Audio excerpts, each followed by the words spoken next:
Well, good afternoon. Welcome. Welcome to this community of memory and hope brought into being by shared relationships to Karliesha Marie Weston. So welcome to this time and place that we gather to mourn, to share what we will miss about Karliesha's presence, to give thanks for the gifts of her living and to honor her by lifting up what memories we may that will give life to the rest of us as we move forward from this day.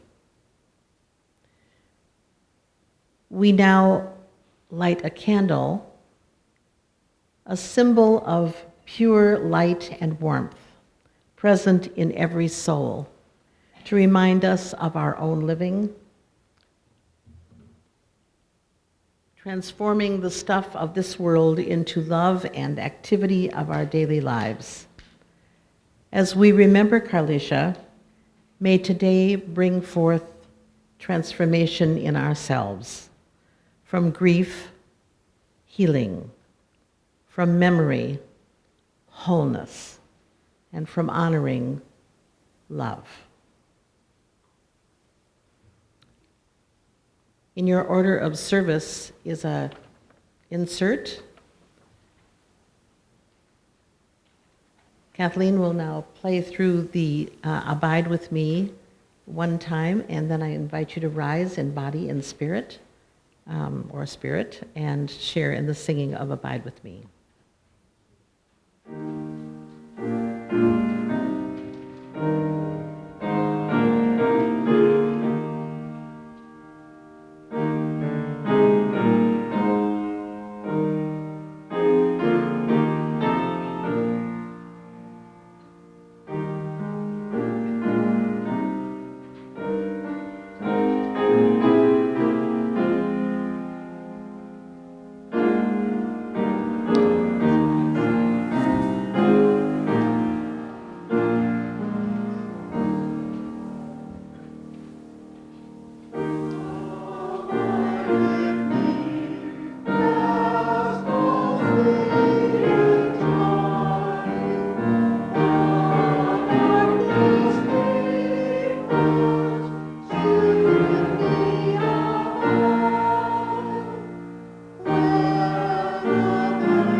Please be seated.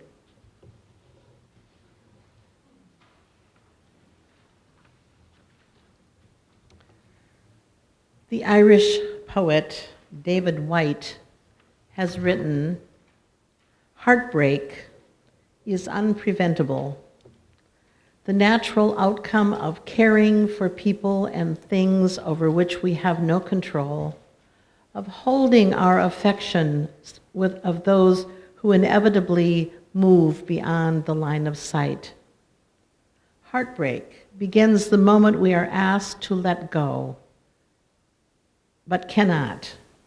In other words, its colors inhabit and magnify each and every day. Heartbreak is not a visitation, but a path that humans follow through even the most average life.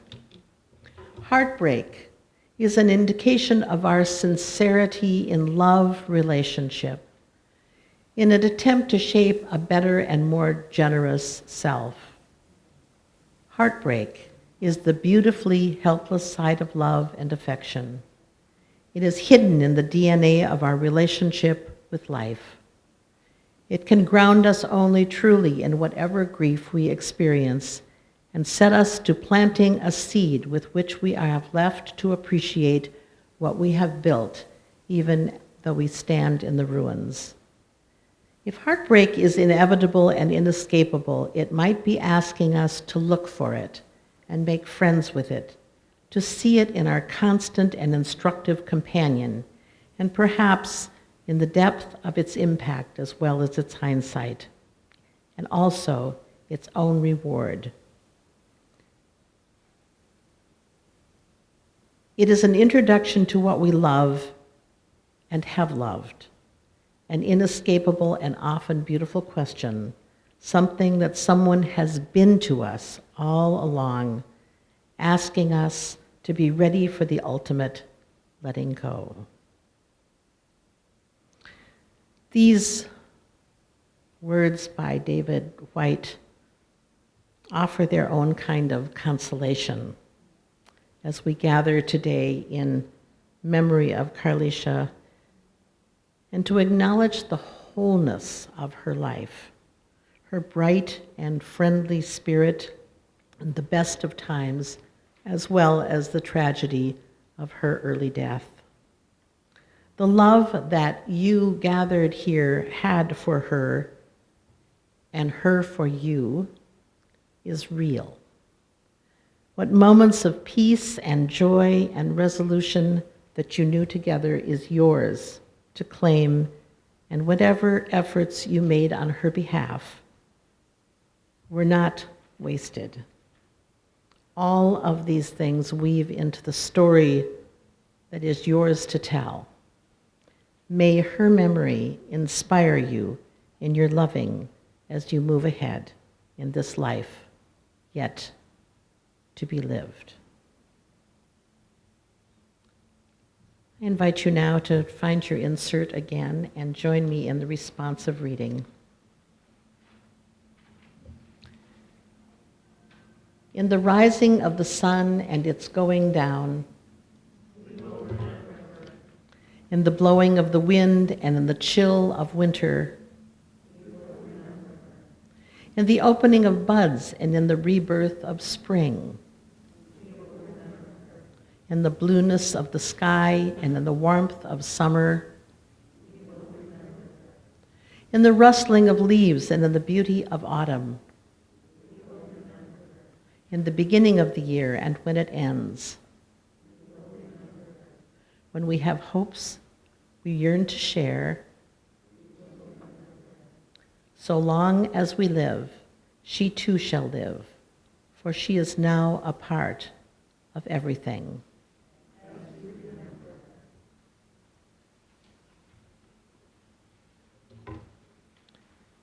Please join me now in a moment of prayer.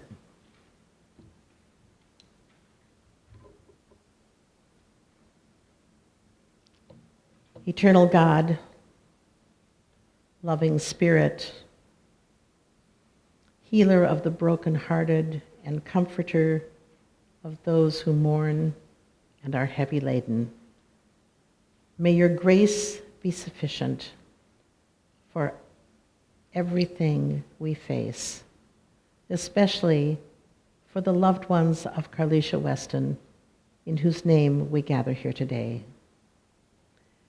May this company find comfort in their shared memories and leave this time and place renewed by their hope for the future. Be with them in their grieving and in their reawakening of their spirits as they are offered new beginnings of spring. Heal their broken hearts and help them to turn toward the promise of tomorrow. Those who wish to do so, I invite now to join in the saying of the Lord's Prayer. Our Father, who art in heaven, hallowed be thy name. Thy kingdom come, thy will be done, on earth as it is in heaven. Give us this day our daily bread, and forgive us our trespasses, as we forgive those who trespass against us. And lead us not into temptation, but deliver us from evil. For thou art the kingdom, and the power, and the glory, forever and ever. Amen.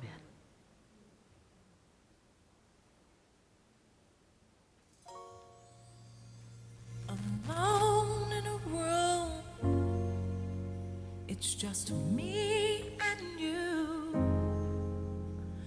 I feel so lost, 'cause I don't know what to do. Now what if I choose the wrong thing to do? I'm so afraid of disappointing you. So I need to talk to you and ask you for your guidance, especially today when my life is so cloudy. Guide me until I'm sure I open up my heart. Oh yes.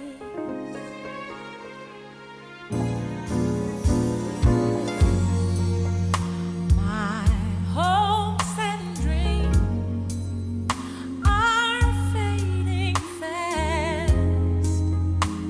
I'm all burned out, and I don't think my strength's gonna last. So I'm crying out to you, Lord. I know that you're the only one who is able to pull me through. So I know I need to talk to you and ask you for your guidance, especially today when my world seems so cloudy. Lord, guide me until I'm sure I open up my heart. Oh yeah, yes I do. So show me how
Well, as many of you already know, Karliesha Marie Weston was born on August 20th, 1981, and she passed from this world on March 17th, 2023. I did not know Karliesha, except from the public record of her life that appears in the short obituary. It notes her wonderful laughter and smile. Both as a child and adult, Kari was an outgoing person who started conversations with strangers as if they were longtime friends. As a child, she loved, in no particular order, swimming and roller skating, art projects, stories, and gardening.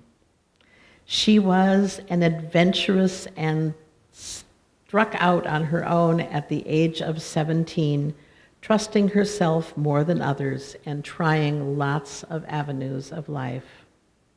She tried her hand at sales, Cutco knives, jewelry, even door-to-door vacuum sales, and was very good at it with her personal friendliness and self-confidence.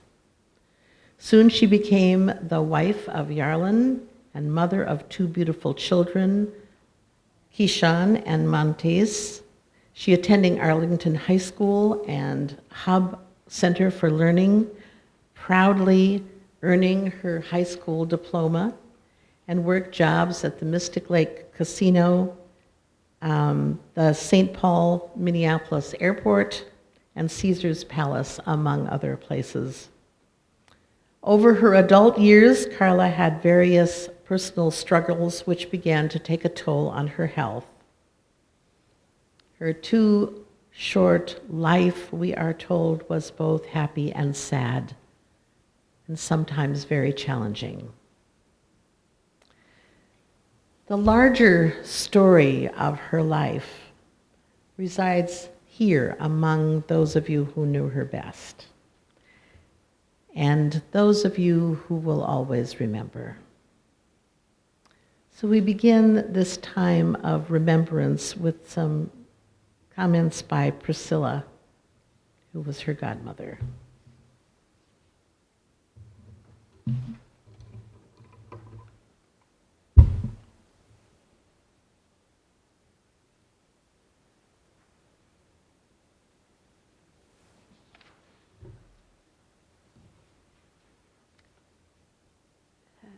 So first, I would like to say, can you hear me? Okay.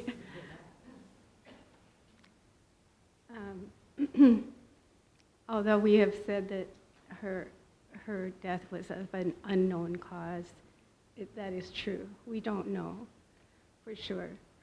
We think it was related to substance use because of her circumstances. We know that was part of her struggle. Okay. Might hide me.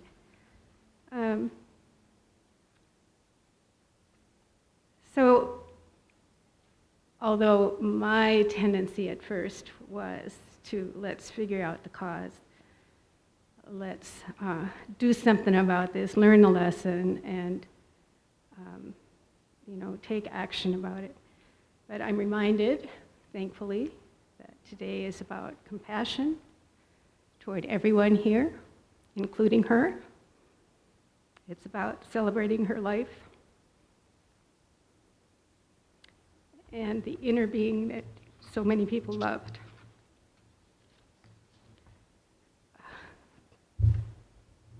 I think you might have to read it.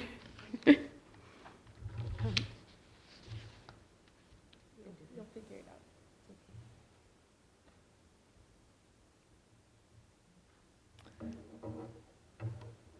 So this is Priscilla's voice.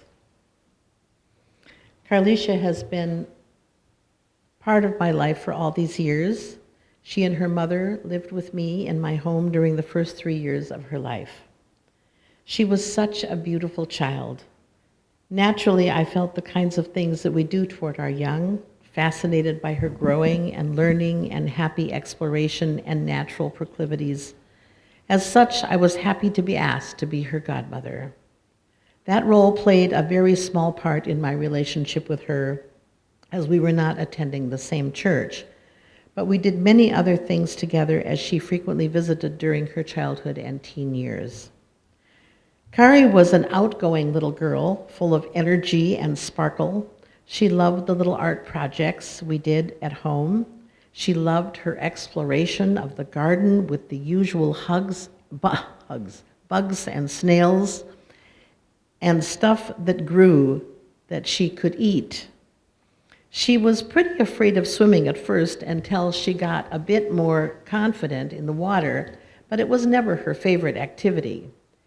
When she became very good and got better over time, what she became good at and got better over time was her wonderful approachability, a total lack of shyness in which she was comfortable talking with anyone, anywhere.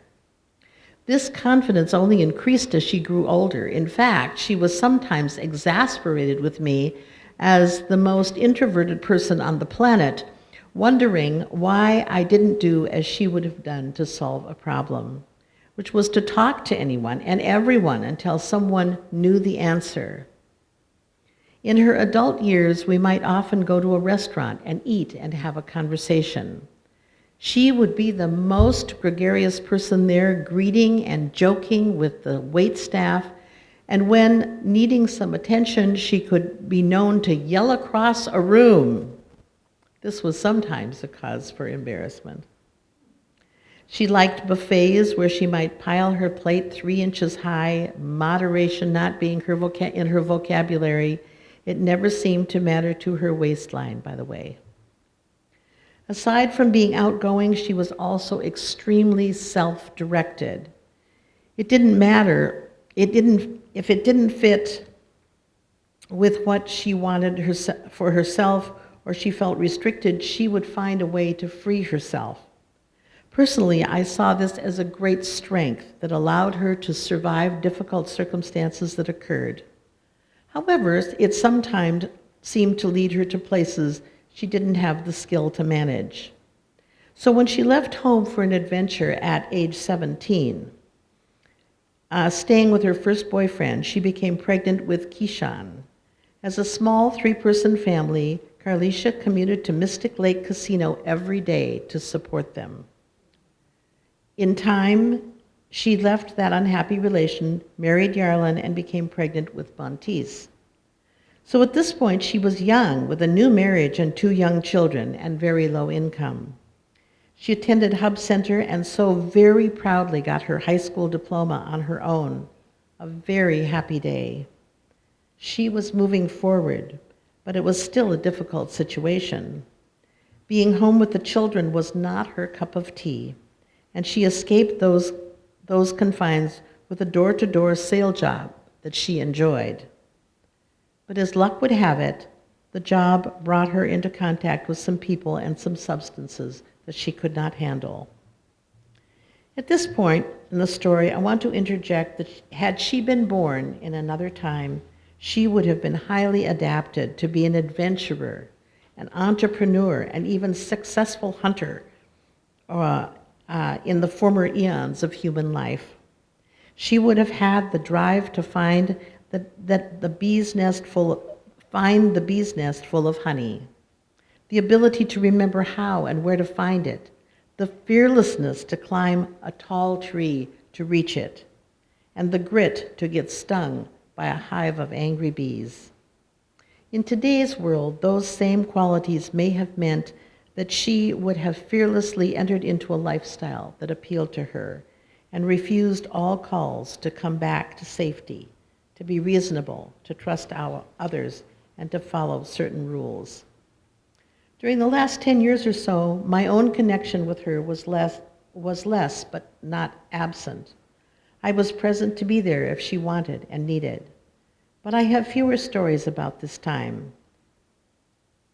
She had a bad relationship or two, but also continued to have friends who cared about her, many of whom I have never met, as she seemed to want to keep her world separate. I do know that during these years she enjoyed stability and comfort of her relationship with Sam and his family. There is no doubt that he brought more years to her life, good food, clean clothes, a safe place to sleep, and his humor and kindness to her. She was not always in a good mood, to say the least. I will repeat Sam's words, maybe against his wishes, that she said she had never laughed so much in her life. She must have greatly appreciated what he gave to her. The last time I was with her, just a few days before her death, I drove her to a job that she had been told that she was hired for. She seemed happy and cheerful at the prospect.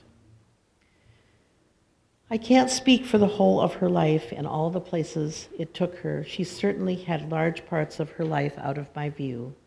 From my perspective, she was a darling girl, absolutely full of spunk. She made herself known and loved by many. Some of the people who knew her in her childhood, I haven't seen her since, have been deeply saddened by her loss. She would not have known this outpouring of caring. She would not have known this outpouring of caring, which is a deep sadness in itself. Because probably not a one of us is unaffected by this kind of illness. We know someone, a family or friend, or ourselves, and I hope that her life experience helps others. As her life was just as valuable as any other. Her mother Lori, her sister Marlanda, her brother Perry, Sam, and I, and many others grieve for her lost potential and the loss of her presence. She certainly no longer suffers, and for that we are grateful. May she be in peace. Thank you, Priscilla. Now we would like to open up the possibility that there may be a few of you here who have stories that you would like to share. This is not a forced march.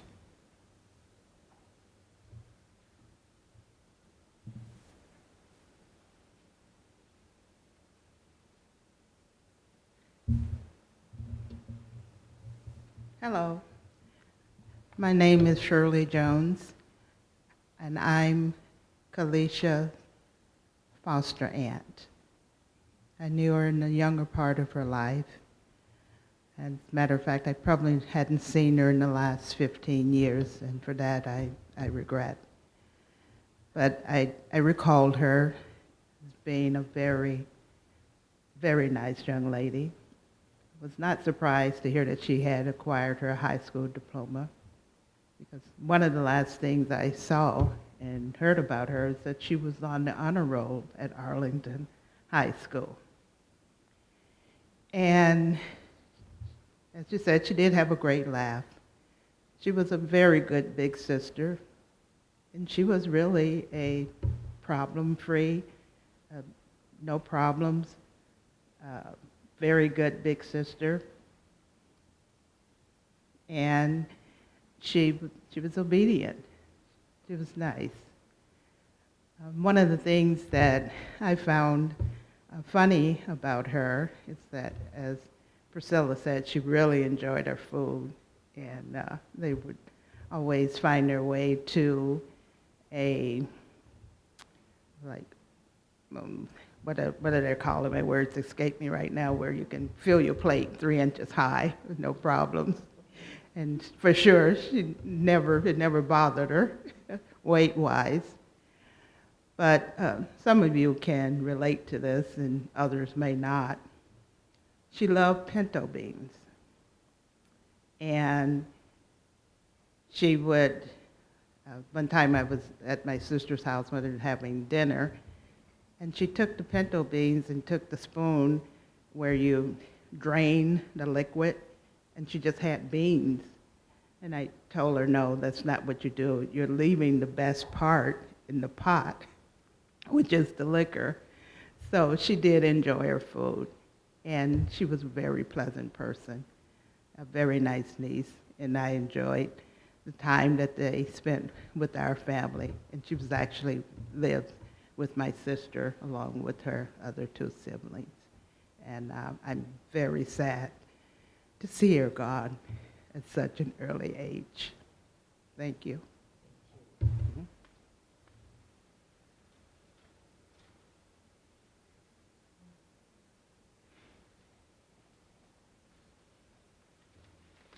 My name is Miranda Sally. For my sister Karliesha, as days go by, there is not a day that I don't think of you. Oh, I wish that you were still here with us. As I lay in pain and sorrow, I know that you would never come back. God has you in a better place. As I sit here while you're lifeless, I want to wake you up and say, I am here, sis. I love you. Wake up. I know that you never will. It hurts so much that you are really gone. You were so beautiful inside and outside. Also a very good person that you are gone but never forgotten. At 41 years old, God chose to bring you home. I'm glad that you are not suffering anymore. It just really hurts me so much. I ask God why you. Only thing I can do is cry or try to be strong for you and myself. Seeing you lifeless, I want to just hug you and give you a kiss knowing that everything would be okay, but it's not. I don't want to say goodbye yet, but I have no choice. I love you so much, so very much. I really do. May you rest in peace with God and the angels. Keep looking down on our family. Until next time, good night. From your sister Miranda.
Sam is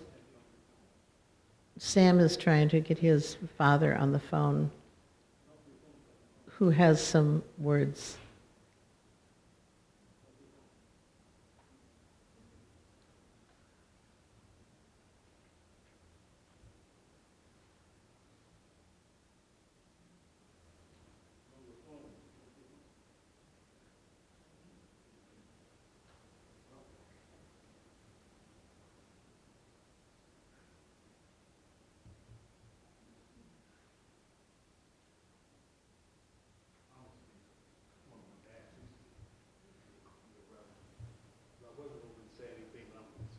Good.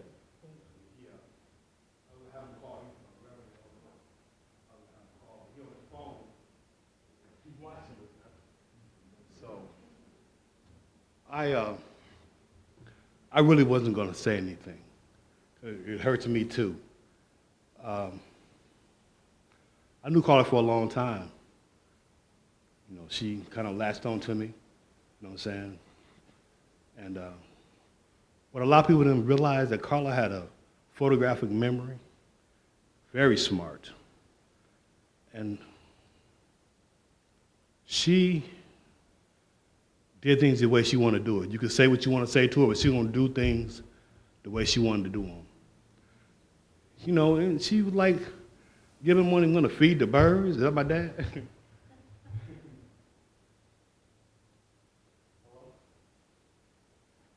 on them. Put this on speaker. And she likes kids, she likes animals. You know what I'm saying? So you're going to see the good part of her. I just try to keep her laughing, just keep her from arguing. If I didn't keep her laughing, she'd be arguing all the time. If I had to keep her laughing, you know what I'm saying? Because if I didn't keep her laughing, we're going to be arguing about something. You know what I'm saying? She broke a couple of my TVs. So, you know, that's Carla, man. You know, I never try to keep her from going what she wanted to do or do what she wanted to do. I just want to make sure she was safe. You know, it was a long, hard winter. I just want to make sure she had food, she was clean. Because you ain't going to tell her to do nothing because she's going to do what she wanted to do. That's Carla. Dad. Yes? I just want you to say a few words for me. Okay. Yes, Sam, that's my boy. I'm his father. I'm a pastor of a church in Peoria, Illinois. It's a good testimony church. And I have been through quite a bit, and I can tell you this. I can do all things through him who gives me strength. There is a familiar verse in the Bible where it says, he will wipe every tear from their eyes. There would be no more death or mourning or crying or pain, for the whole order of things has passed away. Sometimes we ask the question, why?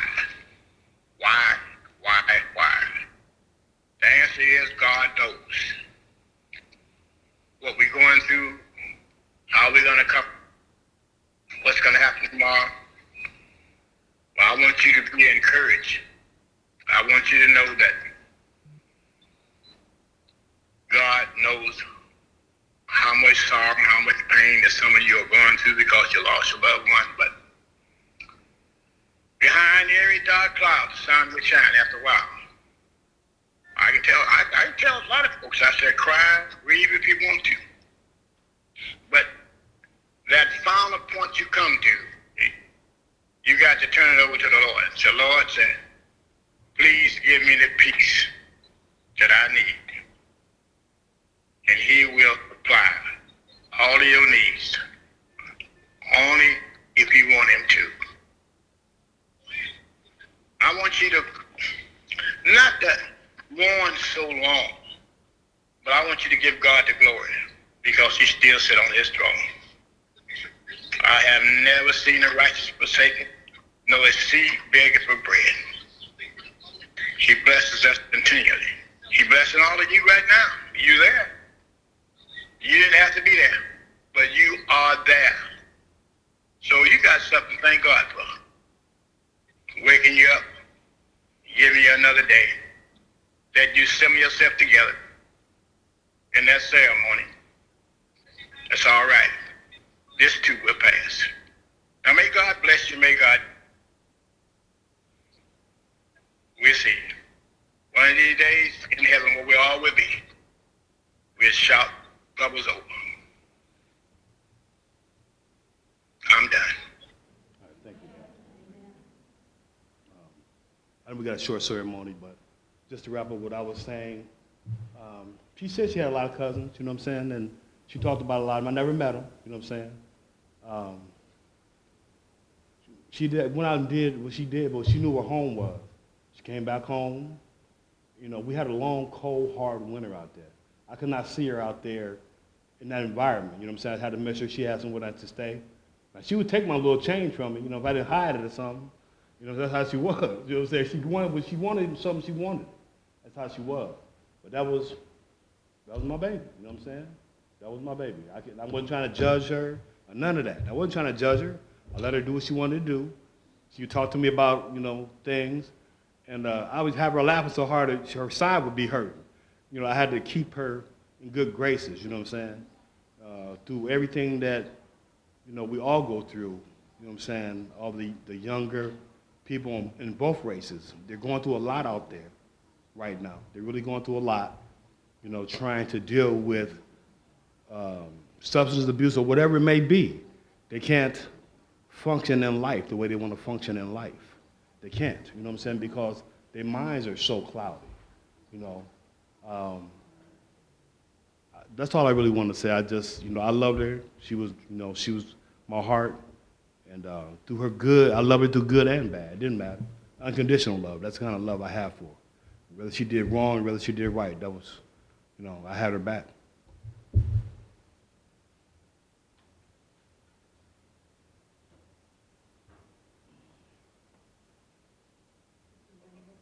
Oh, no, go ahead. Something I might not remember correctly, but you could always tell me that later, about Karliesha was she was a fast runner, like very quick.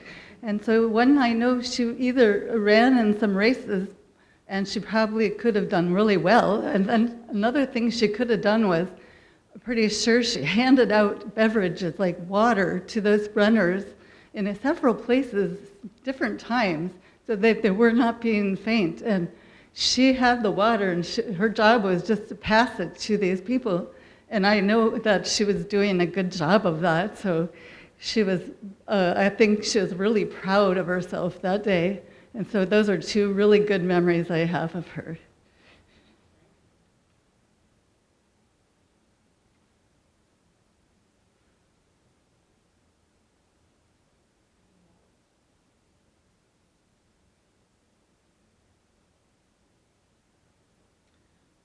One of Karliesha's favorite songs, I am told, was All Is Well With My Soul.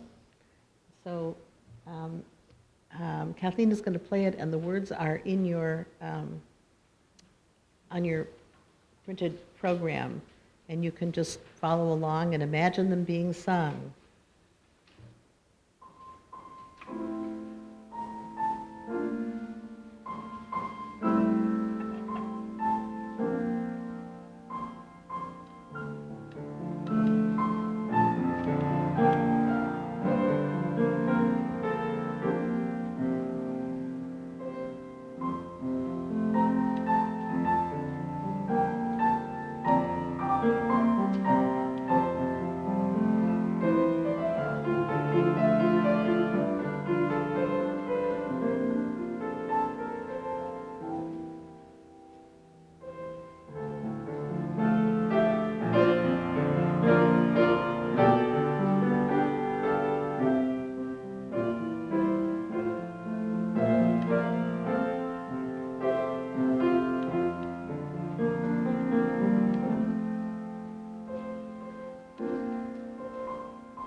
When death comes to the old, we can find a meaning in the completion of a full cycle of life.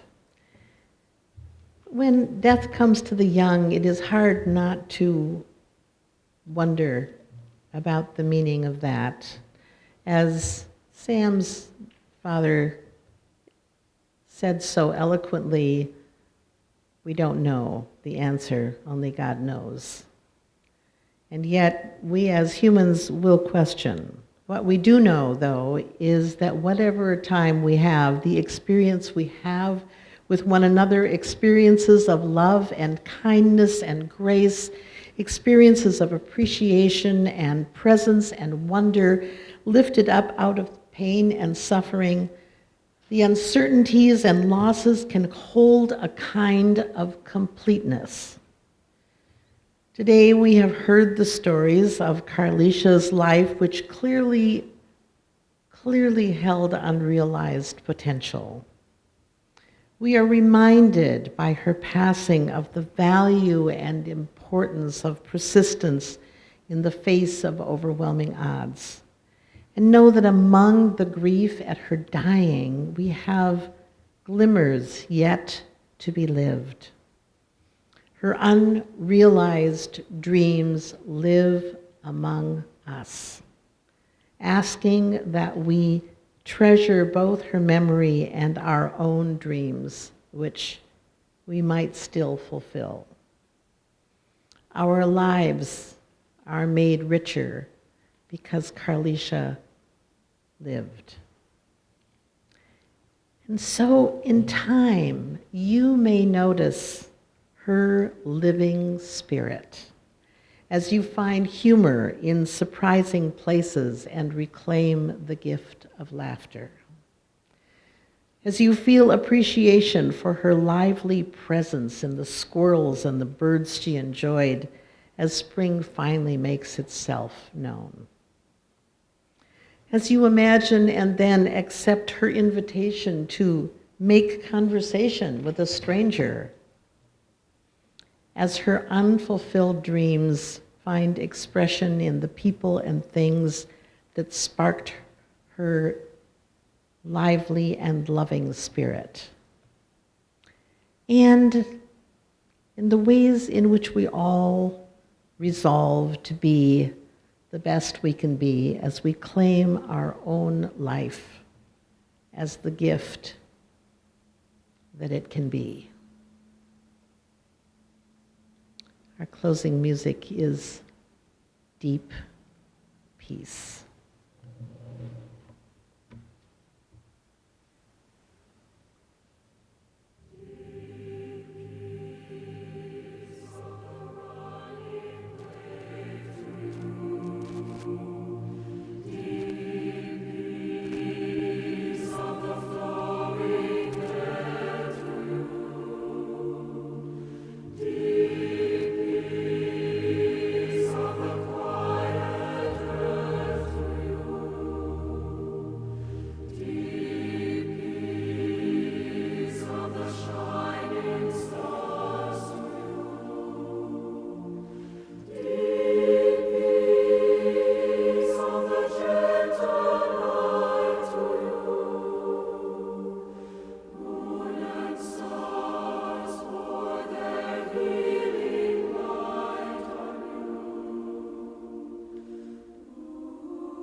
Loving and merciful God, Spirit of life, be with us, giving us the peace of acceptance and understanding and the assurance in those things that never die, those things that pass from person to person, through generations and into eternity, especially love.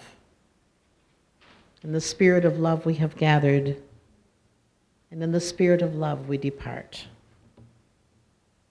May the peace which passes understanding, which the world can neither give nor take away, be and abide with you all.